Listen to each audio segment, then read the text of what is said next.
Ladies and gentlemen, welcome back to Zoomers with the Sunny Mirrors, John Richardson and Charlie McCann, who's got all kinds of tales to tell us from the Rock of Gibraltar. But first of all, we've got to start, and we've got to tip our hat to Mr. Richardson, because your book's out, isn't it? Well, funny you say that, Rob. There's a shop. Here's one I prepared earlier. All good bookshops which are open. Not many of them open.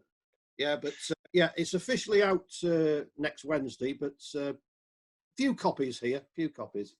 I can't believe it's not the orange sticker on it already. It was Tell hard us, work. Rick. Tell us about it. Well, basically, as you know, I was Paul Gascoigne's ghostwriter for many years on the Sun newspaper, which, you know, encompassed Italia 90, which changed his life, changed my life as well. So, you know, accompanying him here, there, everywhere. So that obviously ended eventually. We lost touch, which is sad. I think a lot of people have lost touch with him, you know, because of the problems he's had. Seen him occasionally, but I can't say I'm close to him anymore. But just had this idea of talking to people about him, plus my own tales, of course. So talking to people like Terry Venables, Chris Waddle, Brian Robson, you name them, Ali McCoist, and anybody who knows him. And basically it was tell your anecdotes about Gaza. And as you can imagine, most of them are humorous, you know, and I was laughing all the way through, you know, some of them, because no, some of them you've obviously heard before, others are new, you know, and might surprise a few people. So it was basically a lot of interviews and then compiling it, and finally we got there. I mean, obviously there'll be humorous tales, but just for you were very close to him. You've seen a lot of him. How good a footballer? It sounds a silly question, but how good a footballer was he? And the feedback from all the guys, what did they say about him as a footballer? Well, everybody pretty well says he's probably the best footballer they've seen in their lifetime. Well, to actually play with or manage, you know, be around. I mean, for me, I realised how good he was at the time. Now, when I see footage of him, I realise he was probably even better than I thought, because you obviously compare him to today's footballers, and nobody does compare to him.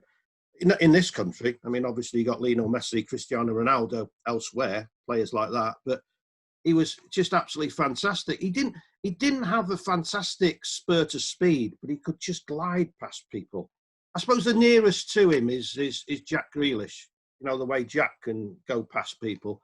And he had a good eye for a pass, obviously. He could score goals, but he was just a lovable lunatic, and that's what cost him in the end, I'm afraid. Charlie, you sort of saw him, I suppose, the tail end of his career at Everton. What are your thoughts on Gaza, the footballer? A genius. You know, there are very few footballers who can be called genius, because it is quite a simple game. But he is an absolute genius. I'll always remember he played at Goodison one Sunday afternoon, and the game was on ITV, and it finished 1-1. And they announced the player of the match. And I've never heard a ground just all burst into laughter as much as this, because they announced that the player of the match was Stuart McCall. Now, Stevie Wonder could have told you the player of the match was Paul Gascoigne. He just ran the whole game. He was just in a different, you know, these are good footballers. You know, this is Everton and Spurs, and you had 21 good players. And then you had this other fella who was on a different planet. He wasn't just a little bit better than them. He was in a different hemisphere. He was that good. And of course, when he came to Everton, whether whether he was at his best at Newcastle, at Spurs, at Glasgow Rangers, or in Italy, he certainly wasn't at Everton. But my goodness, he was still revered, and he was still a special talent and a special bloke. And I for one will look forward to John's anecdotes and tales, because he wasn't a great player. He was a legend. He was a genius, and I don't use that term loosely.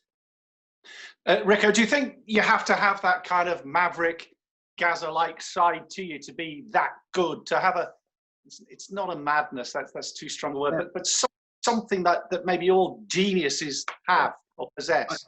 Yeah, I think you do, Rob. I think you look at music as well. You look at the great musicians. Go back to Mozart and Beethoven and people like that. That they weren't that. They were not ordinary, were they? And taught geniuses, perhaps, is maybe a better phrase. Yeah.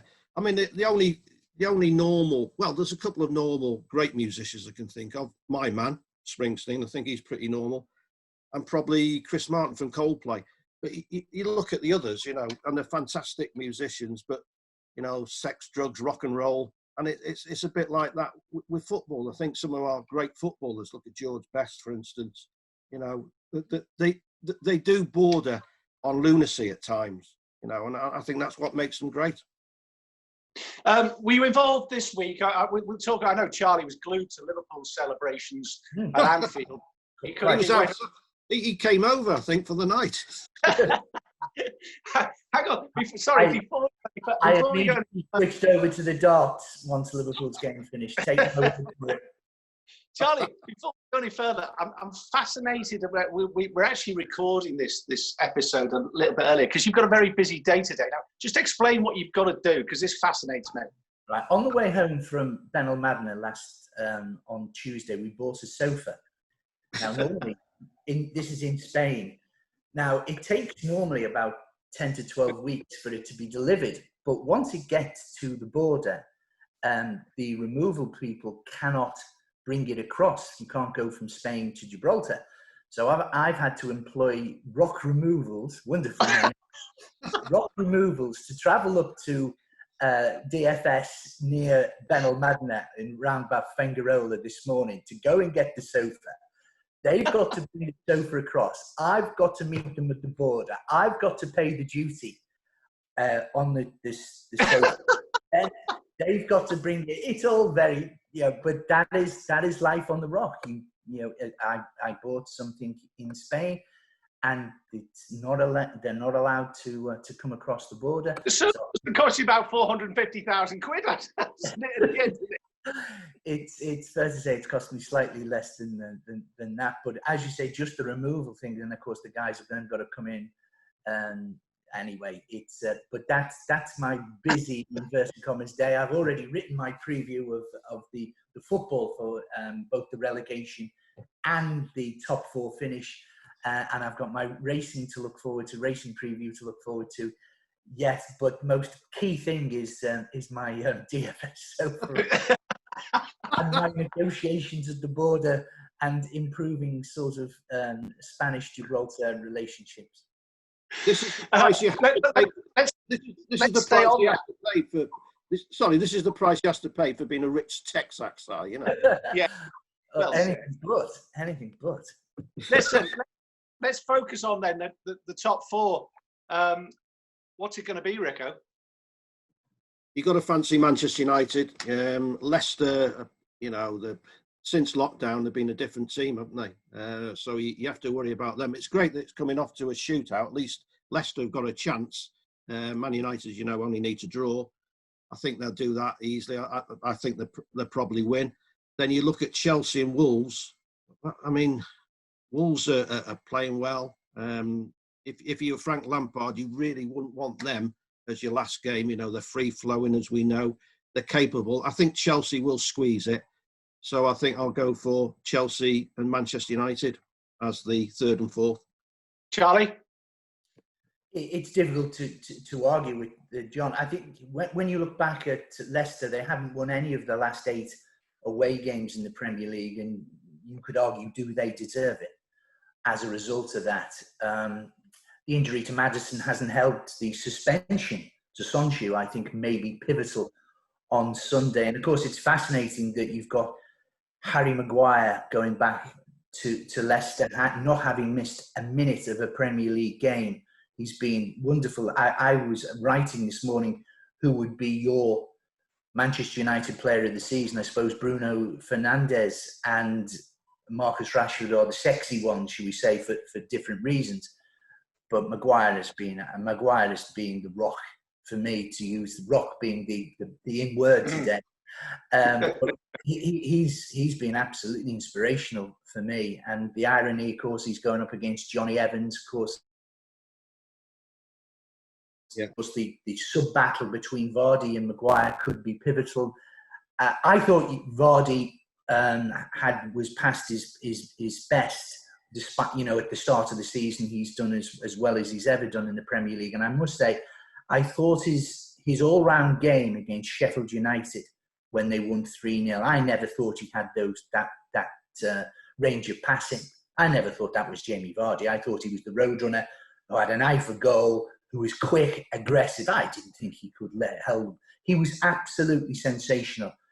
And he would be really would be a worthy winner of the Golden Boot. And I think he's got 2 on Danny Ings. But again, Danny Ings, wouldn't he have been? And of course, will he rue that missed penalty against Bournemouth midweek?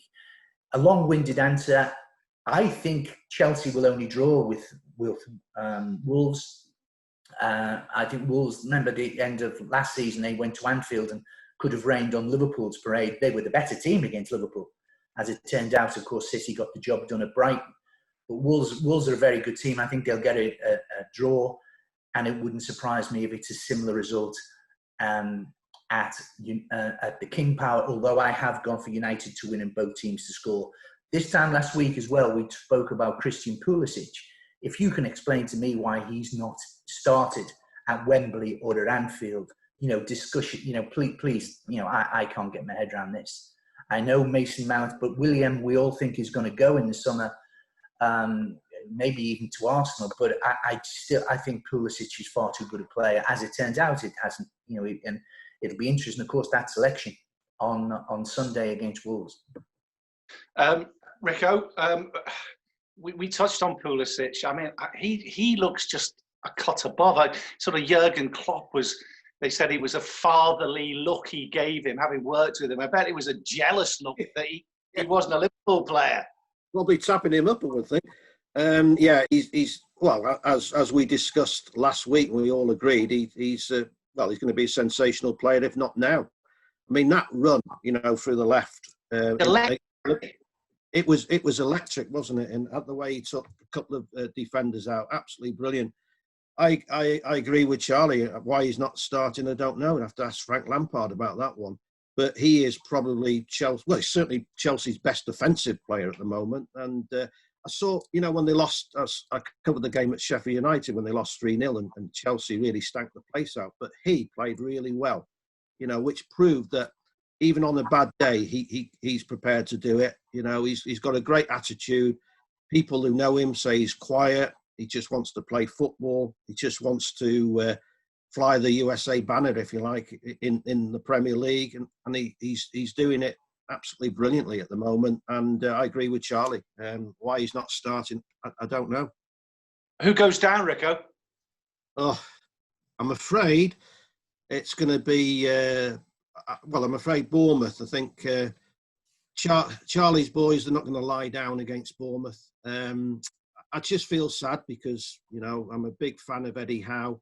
And I do think this is the beginning of the end for Eddie at Bournemouth, whatever happens. And as you know, Eddie is a big Everton fan. Done a story about that for Sunday, about how he became an Everton fan, you know, despite living in the south. So, and his dream was always to go to Goodison Park. Well, I think that dream, well, it has been obviously since, but I think that dream will turn into a nightmare on Sunday. I can't see them staying up. I'm afraid, apart from the odd game against Leicester, they haven't been at the races. And the other club I think will go down is Watford, and I hope they do go down after what's happened to them. You know, sacking Nigel Pearson, absolutely ridiculous, unbelievable. I know Chelsea have been successful by having a carousel of managers, but for Watford, I don't think so. I think Arsenal will be too good for them. And whereas, you know, I'll lament Bournemouth's demise, I won't celebrate Watford because, you know, I feel for the Watford fans, but for the football club, I have little time for. I think, Charlie, a lot of neutral sympathy sort of went out the window, didn't it, when Nigel Pearson got sacked? And I mean, we don't know what's gone on behind the scenes, but it seems you'd say any other club, it seems a very strange move at a very strange time. But Watford is a strange club, and in these unprecedented times, though, that even then was an extraordinary. You get the impression Nigel Pearson may not be the easiest person to wheel. It's irrelevant. It's absolutely irrelevant. He's done a good job. Let him see it through. Let's sit down and talk about it. They looked absolutely rudderless against Manchester City. Okay, they always get hammered by Manchester City, but congratulations to Aston Villa midweek. But again, I make no apologies for Arsenal, and Arsenal beat Manchester City and Liverpool in the last 10 days. Are you telling me that luck has not had a part in that? In those games, Manchester City and Liverpool have had 40 shots at goal. Now, are you telling me that was the cunning plan to allow them to, and let's just go like that and pray? They didn't have a shot at goal against Aston Villa, a shot on target against Aston Villa. They may be in the FA Cup final, but I agree totally with what Mikel Arteta said, that this just isn't good enough for Arsenal, for them to finish 10th. But they could finish 8th if they beat Watford and the results again for Burnley and Sheffield United go their way. They could finish 8th. 8th isn't good enough. 8th is not good enough, and 10th certainly isn't. But no neutral will have any sympathy for Watford going down. And again, I've written sort of the irony. I wanted Eddie Howe to manage Everton when your friend Sam Allardyce came in. Yes, Allardyce saved Everton at the time, but again, anyone could have saved Everton at the time. And the fact that he bought Theo Walcott and Cenk Tosun for 50 million quid, is inexcusable for me. I would have wanted Howe then. Howe's, will he go, as John said so memorably, will he go with his tail held high if he leaves the Vitality Stadium? I don't know. I don't want Bournemouth to go down, but they will go down. Rico, were you involved in the week, either working or even just watching, I guess, with the astonishing finish to the championship? Yeah. And I mean, whatever you say about the return after lockdown and behind closed doors, I mean, it doesn't get more dramatic than that, does it? No. Well, that's what I watched on Wednesday night. I watched the Liverpool highlights later, but I was more, bothered about the championship. I mean, I've covered a few championship games recently. I was at Preston and Birmingham on Saturday, and I'll talk about Jude Bellingham a little bit later, because what a player he is, by the way. So yeah, I've been infused by it all. It there's always thrills right to the last minute. And I mean, look at Nottingham Forest. Was that unbelievable? Unbelievable. One of the most unbelievable turnarounds I think I've ever seen. I mean, Nottingham Forest, you'd have thought, started that game with cigars on the go. Nothing can go wrong. And they lose 4-1 against Stoke side, who have come out of hibernation in the last few weeks. And then, of course, Swansea win 4-1 at Reading. Absolutely incredible. I mean, that was incredible, without then going talking about Brentford and West Brom. And then, of course, poor old Wigan. That was the one that got me of all of them. I think because of Reedy, we were talking to the other day. I had a great chat with Paul Cook in the season. I went up and I was covering one of the games, and my heart goes out. I mean, talk about kick a club when they're down. I mean, that's ridiculous.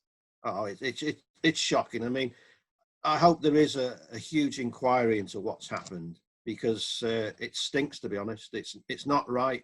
It's cost people their jobs. Don't forget, have lost their jobs at Wigan. Now they go into League One. Okay, they've got a preferred buyer. Hopefully, it's somebody can do something there. But yeah, I mean, that was just part of the rich tapestry on Wednesday night. Absolutely fascinating, Rob. Let's talk briefly about Jude Bellingham. I've seen bits of him, but not enough. Tell us about him. Wiped me away on Saturday. First time I've seen him live, seen him on the television, but you don't always see, everything there. What a physique! I mean, he must be about 6'1", 6'2". There's not there's no fat on him whatsoever. Fantastic engine. He just burst forward. He purrs forward like a Rolls Royce. He was taking the free kicks. He was taking the corners. Don't forget, he's only just 17. I mean, just amazing. I mean, no wonder there was this scrap for him, you know, and he's ended up at Borussia Dortmund. But what a player. Absolutely fantastic player. I tell you what, you've got to take your hat off to Borussia Dortmund. I mean, I like watching them, but they've obviously hit upon a formula, Charlie, where they go, right, I tell you what, let's take the best young talent in England. We'll not nick them because they're going to have to pay substantial amounts of money, but we'll take them. And, you know, you look at the likes of Sancho, who've now been talked about as a 100 million player. They've done it well, haven't they? Rather than focus on Borussia Dortmund and what they're doing well, I want to know what has gone wrong in the Premier League with the scouting system. Why is Jude Bellingham having to go to Borussia Dortmund? I'm not interested in how much he's been paying. Again, I probably don't know enough, and obviously know, and Birmingham City retiring his shirt as well with which is, to me, is, you know, I'm a great one, but Liverpool never retired the shirt when Kenny retired and things like that. And, you know, Bobby Moore, number 6, great. Of course it should. Jude Bellingham, number, I think, 22. I can't get my head around that. But I want to know, why is this guy being lost to the Premier League? Why? When we know that he'll go, if he's half as good as John, you know, Dortmund will then make 50 million quid or whatever when he comes back. What is happening? You know, Pogba, you could argue we stole Pogba. United did. Then he went and he come back. What has gone wrong? Why are we not developing, you know, this 17-year-old? Why is he not at, you know, dare I say, Everton? If Liverpool or Manchester City don't want him, I can't really get my head around that, and I'm disappointed to have sort of homegrown talent going out of the Premier League, you know, and you know, obviously he was a Championship player, but everyone knows that, you know, he was going to be an outstanding Premier League player. Isn't it the case, Rico, that Jude Bellingham would have to sit on the bench at Liverpool, Manchester City, Chelsea, etc., when he'll go to Dortmund and get games? It's as simple as that. I think you summed it up, Rob. I mean, Man United did try and get him. I mean, he was shown round the training ground by Sir Alex Ferguson, of all people. So, you know, they were interested. I think that was really the only serious interest. So I'll go along with Charlie why some of the other clubs weren't interested. I don't know. But I think you're right. I think Borussia Dortmund have won any scrap because they've said, right, you know, you'll be in the first team. And, you know, in a couple of years' time, you might go back to England. You know, we'll sort of nurture you, look after you. Fantastic, a 17-year-old. He's also got a good family. His father's a police officer. You know, that he's been well looked after. They see this as a fantastic culture change. He will grow up. He seems quite mature already. So yeah, I think you're right. I think he's been promised first team football pretty quickly. We'll have to wrap it up here, guys. Just a final one. We were all a little bit sceptical, a little bit wondering what it was going to be like football during lockdown. I think we've got to say it's an unqualified success, haven't we, Rico? Despite the lack of fans, it's been a good effort all round, hasn't it? I haven't enjoyed it, Rob. To be honest, I obviously cover games. I don't enjoy.